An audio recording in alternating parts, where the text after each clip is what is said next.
নমস্কার, আশা করি সকলে ভালো আছেন। আজকে আমি একেবারে নতুন ধরনের একটা রেসিপি নিয়ে এসে হাজির হয়েছি। আপনারা শেষ পর্যন্ত ভিডিওটা দেখুন, দেখলে অবাক হয়ে যাবেন যে যারা একেবারেই পছন্দ করতো না এই সবজিটা, তারাই কিন্তু কেজি কেজি এখন সেই সবজিটাই কিনে আনবেন।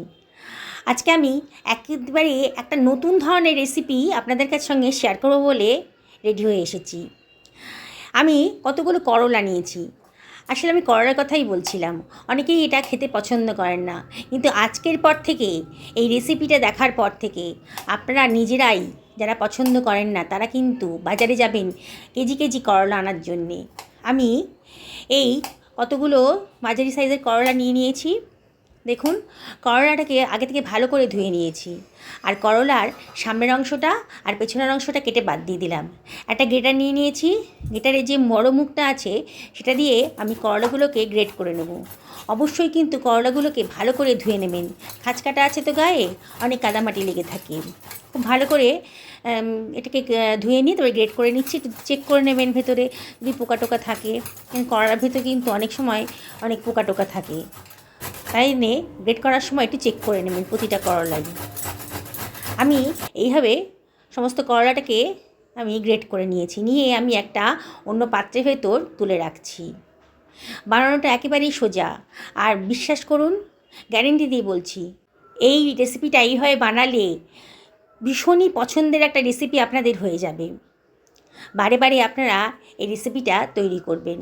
আমি একখানা মাঝারি সাইজের পেঁয়াজ নিয়ে নিয়েছি। পেঁয়াজটাকে আমি কুচি কুচি করে কেটে নিচ্ছি।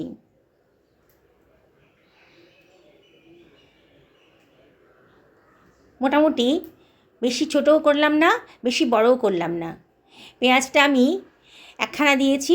আমি যে পরিমাণে করলা নিয়েছি তাহলে একখানা পেঁয়াজই ঠিক আছে। আপনারা যদি করলার পরিমাণটা বাড়ান তাহলে পেঁয়াজের পরিমাণটাও বাড়িয়ে দেবেন। আমি এখানে দুখানা কাঁচা লঙ্কা খুব ছোটো ছোটো করে কেটে নিচ্ছি।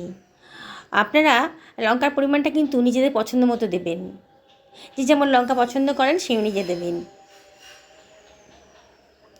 লঙ্কাগুলোকেও আমি কিন্তু ভালো করে আগে থেকে ধুয়ে নিয়েছি। যে কোনো সবজি কাটার আগে ভালো করে ধুয়ে নেবেন। অনেকে রাসায়নিক থাকে তো, তাই নিয়ে স্বাস্থ্যের পক্ষে ভালো না, তাই সবজিটা কাটার আগে ভালো করে ধুয়ে নেবেন। আমি কিছুটা ধনেপাতা নিয়েছি। ধনেপাতাটাকেও আমি আগে থেকে ধুয়ে পরিষ্কার করে রেখেছিলাম, এবার কুচি কুচি করে কেটে নিচ্ছি। খুবই দারুণ সুন্দর একটা রেসিপি তৈরি হতে চলেছে। অল্প খরচের মধ্যে এটা দিয়ে কিন্তু এক প্লেট ভাত আপনারা খেয়ে ফেলতে পারবেন, আর খুবই সুস্বাদু আর একেবারে নতুন ধরনের, একেবারে একঘেয়েমি নেই। এবার গ্রেট করা করলাটা আমি একটা পাত্রের ভেতর নিয়ে নিলাম। দেখুন, পুরোটা নিয়ে নিলাম একটা পাত্রের ভেতরে। এবারে আমি কিছু জিনিস এখানে অ্যাড করে দিচ্ছি। এখানে প্রথমে দিয়ে দিচ্ছি পেঁয়াজ কুচি। যে পেঁয়াজটা কুচিয়ে রেখেছিলাম সেটা দিয়ে দিলাম। এবার এর সঙ্গে মিশিয়ে দিচ্ছি ধনেপাতা কুচিটা। এবারে এর মধ্যে দিয়ে দিচ্ছি লঙ্কা কুচিটাও দিয়ে দিচ্ছি। লঙ্কা কুচিটা দিয়ে দিলাম। দেওয়ার পর এবারে আমি এর ভেতর দিয়ে দেবো হাফ টেবিল চামচ মতো লবণ। এখানে প্রথমে হাফ টেবিল চামচ মতো লবণ দিলাম, পরে প্রয়োজন হলে লবণের পরিমাণটা বাড়িয়ে দেবো। হাফ টেবিল চামচ মতো হলুদের গুঁড়ো দিলাম জাস্ট কালারের জন্যে, আর হাফ টেবিল চামচ মতো লঙ্কার গুঁড়োও দিলাম, আর দিয়ে দিচ্ছি হাফ টেবিল চামচ মতো চাট মশলা। খুব সুন্দর একটা টেস্ট আসবে। এবারে আমি এবার তো দিয়ে দিচ্ছি একখানা ডিম। কাঁচা ডিম ফাটিয়ে এটা দিয়ে দিলাম। ডিমটা দিলে কিন্তু দারুণ একটা স্বাদ আসবে, তবে আপনারা যদি মনে করেন ডিমটা বাদ দেবেন তাহলে বাদ দিতে পারেন। এবার আমি সব কিছু ভালো করে মিশিয়ে নিচ্ছি। খুব ভালো করে এগুলো সব মিশিয়ে নেব। লবণ, লঙ্কা আর ডিমটা যেন ভালোভাবে গ্রেট করা করলার মধ্যে মিশে যায়। খুব ধৈর্য দিয়ে ধরে আর কি ভালো করে মাখিয়ে নিতে হবে। দেখুন, আমি কিন্তু করলাটাকে রসসহ, করলার যে রসটা গায়ে ছিল আর কি, সেটা নিয়েই আমি ডাইরেক্ট আর কি রান্না করছি। আপনারা যদি মনে করেন তাহলে করলা থেকে অনেক জল বেরিয়েছিল তো, চিপে চিপে আপনারা বাদ দিতে পারেন, কিন্তু এই করলার রসটা স্বাস্থ্যের পক্ষে যথেষ্ট ভালো। আমি এর ভেতরে দিয়ে দিচ্ছি 1 টেবিল চামচ মতো 1 টেবিল চামচের বেশি হবে, 1.5 টেবিল চামচ মতো দিয়ে দিলাম বেসন। আর এখানে 1 টেবিল চামচ মতো আমি দিয়ে দিচ্ছি চালের গুঁড়ো, দিয়ে সব কিছু ভালো করে মাখিয়ে নিচ্ছি। হ্যাঁ, যেটা বলছিলাম বন্ধুরা, করলার এই রসটা আপনারা চিপে চিপে বার করে দিতে পারেন, তবে না দেওয়াই ভালো, কারণ করলার রস কিন্তু স্বাস্থ্যের পক্ষে ভীষণই ভালো। তাই কিন্তু যারা একেবারেই তেতো পছন্দ করেন না, তারা ওই রসটা বার করে দেবেন। দেখুন আমি সব কিছু ভালো করে মাখিয়ে নিচ্ছি। বেসন আর চালের গুঁড়োটা দিয়ে খুব ভালো করে এগুলোকে মাখিয়ে নিলাম। একটু নরম নরম মনে হচ্ছিল, একটু টেস্ট করেও দেখতে হবে যে লবণ টবণ ঠিক আছে কি না। তা আমি বেশ নরম লাগছিল বলে আমি আরও 1 টেবিল চামচ মতো বেসন এখানে দিয়ে দিলাম। আর এখানে আমি একটুখানি লবণও অ্যাড করে দিচ্ছি। একটু চেক করে দেখেছিলাম যে মনে হচ্ছিল যে লবণটা একটু কম আছে, তাই আপনারা একটু ভাজার আগে কিন্তু একটু চেক করে নেবেন। আর এর মধ্যে দিয়ে দিচ্ছি 1 টেবিল চামচ মতো সর্ষের তেল, তাহলে কিন্তু দারুণ সুন্দর একটা টেস্ট আসবে। আবারও আমি সব কিছু ভালো করে মাখিয়ে নিচ্ছি।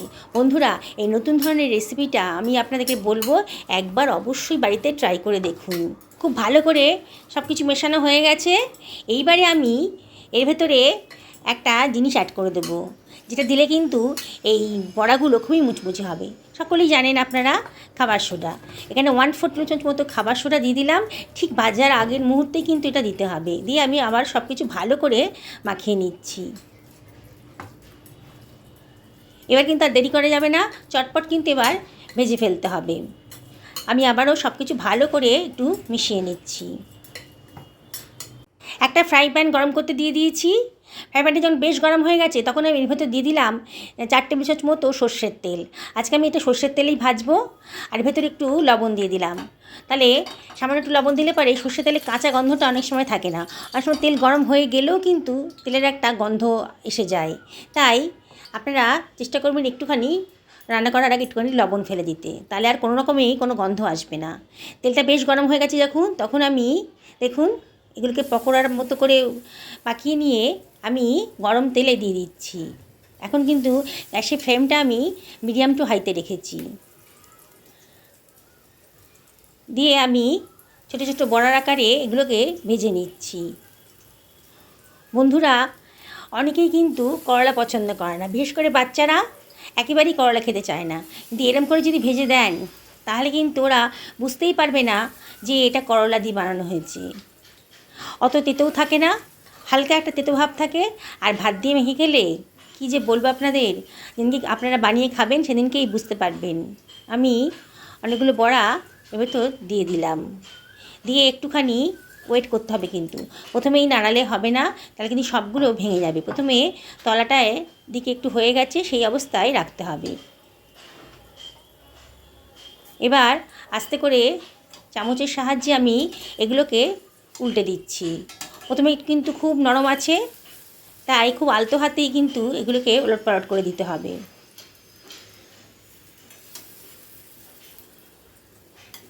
আপনারা যখন ভাজবেন তখন নিজেরাই বুঝতে পারবেন যে কতটা ভাজা হয়েছে আর কখন কখন এটাকে ওলটপালট করে দিতে হবে।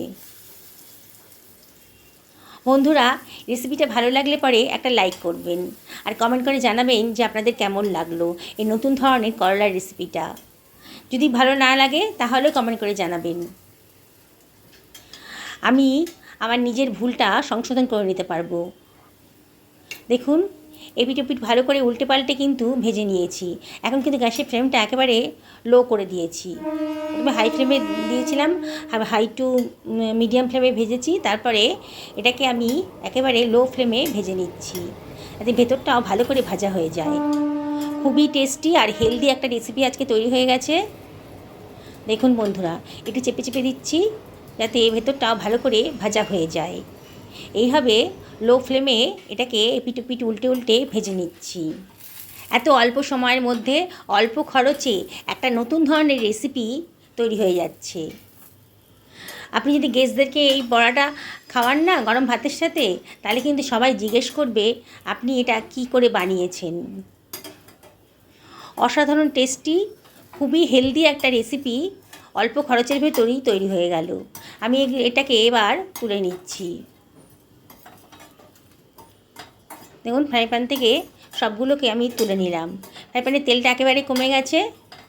এবারে আমি এর ভেতরে একটু তেল অ্যাড করে দেব, দিয়ে বাকি বড়াগুলোও আমি ভেজে নেব।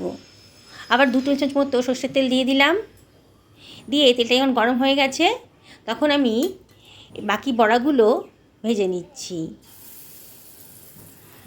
বন্ধুরা, আমি আপনাদেরকে রিকোয়েস্ট করব, যারা আজকে আমার চ্যানেলে প্রথম, তারা আমার চ্যানেলটাকে যেন সাবস্ক্রাইব করেন। আর যদি ফেসবুক থেকে দেখেন তাহলে আমি রিকোয়েস্ট করব আমার পেজটা ফলো করার জন্যে। পুরনো বন্ধুদেরকে অনেক অনেক অনেক ধন্যবাদ, তারা তো আমার পাশেই আছেন, আমাকে সাপোর্ট করে চলেছেন। তাও আমি আপনাদেরকে রিকোয়েস্ট করব, অবশ্যই কমেন্ট করে জানাবেন যে কেমন লাগলো আপনাদের এই নতুন ধরনের রেসিপিটা। আর আমি আপনাদেরকে আবার রিকোয়েস্ট করব একটা, যে একদিন বানিয়ে খান। দেখছেন তো, একেবারে অল্প খরচে একটা লাঞ্চের রেসিপি তৈরি হয়ে যাচ্ছে। আর আমি গ্যারেন্টি দিচ্ছি, যারা একেবারেই করলা খেতে পছন্দ করেন না, তেতো খেতে পছন্দ করেন না, এই রেসিপিটা খাওয়ার পর তারাই কিন্তু আগে ছুটবেন বাজারে এই করলা আনার জন্যে। করলা স্বাস্থ্যের পক্ষে ভীষণই ভালো, তাই প্রত্যেকেরই উচিত এই করলা উচ্ছে খাওয়ার, সে যে কোনোভাবেই রান্না করে হোক না কেন। দেখুন, বাকি বড়াগুলোকেও আমি উল্টে পাল্টে অল্প তেলের ভেতর ভেজে নিচ্ছি। এটা রান্না করতে কিন্তু আমার খুব বেশি তেলের প্রয়োজন হয়নি। আর এই বড়াটা দিয়ে কিন্তু, 2খানা বড়া দিয়ে কিন্তু অর্ধেক পেটের ভাত খাওয়া হয়ে যাবে। আমি সমস্ত বড়াগুলোকে তুলে নিলাম, সবগুলো ভাজা হয়ে গেছে দেখুন আমার।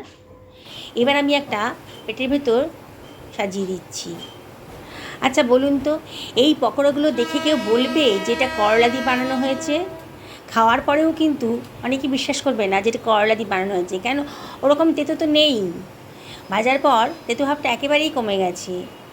আর এই পুষ্টিকর হেলদি খাবারটা প্রত্যেকেরই খাওয়া উচিত। দেখুন দেখুন কত সুন্দর দেখতে লাগছে, একেবারে পকোড়া বলেই মনে হচ্ছে, করলার পকোড়া না। এবার আমি গরম ভাতের সাথে 2খানা পকোড়া নিয়ে খেতে বসে যাচ্ছি। আপনারা একদিন, আবারও রিকোয়েস্ট করছি, একদিন এইভাবে বানিয়ে খান। তারপর কি আমাকে কমেন্ট করে জানাবেন যে আপনাদের এই নতুন ধরনের পকোড়াটা কেমন লাগলো। যেদিনকে এটা বানাবেন না, কথা দিচ্ছি অর্ধেক পেটের ভাত কিন্তু এটা দিয়েই খাওয়া হয়ে যাবে। সকলে ভালো থাকুন, এই কামনা করি।